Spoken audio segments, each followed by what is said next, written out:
This recording is from the British Council.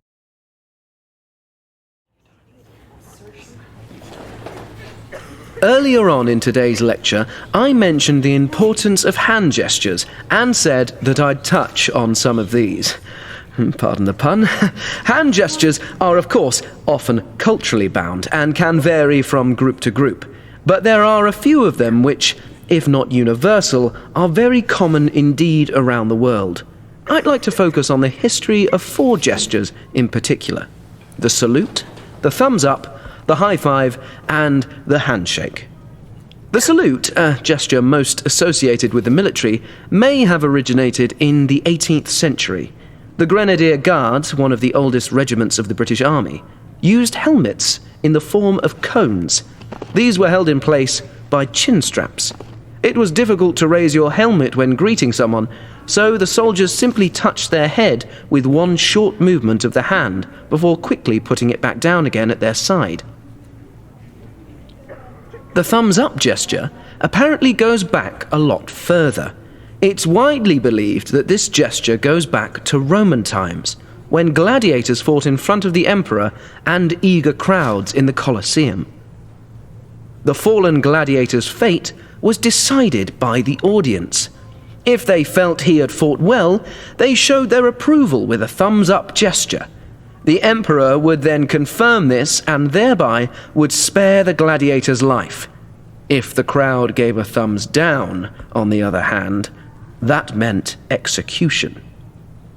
However, there are no reliable historical references to thumbs going either up or down in the Colosseum.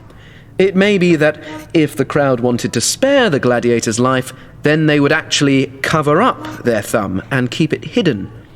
They would only extend their hand and thumb if they wanted the gladiator killed. This actually makes more sense, as the emperor could much more easily see what the crowd was indicating when looking out over a huge arena. The high five hand gesture is almost universally used as a greeting or celebration. Many see its origins in baseball. 2 US teams lay claim to inventing the high five: the Los Angeles Dodgers in 1977 or the Louisville Cardinals in 1978. It's quite likely that it was neither, and the gesture might have a much earlier origin again. It is very similar to a 1920s jazz age gesture known as the low five or giving skin. This gesture involved people slapping each other's lower hands, also in celebration. There are in fact numerous references to the low five in films of the era. Perhaps the high five is just an evolution of that gesture. The final gesture I'm going to mention today is the handshake. It dates back as a greeting at least as far as ancient Greece. In the Acropolis Museum in Athens, the base of one of the columns shows goddess Hera shaking hands with Athena, the goddess of wisdom and courage. It's thought that shaking hands rather than bowing or curtsying showed both parties as equals.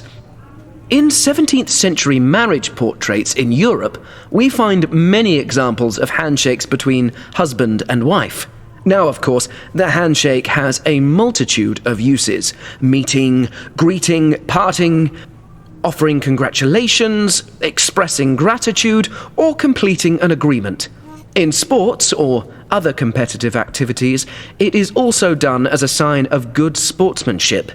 In this way, the gesture has not strayed from its original meaning to convey trust, respect, and equality.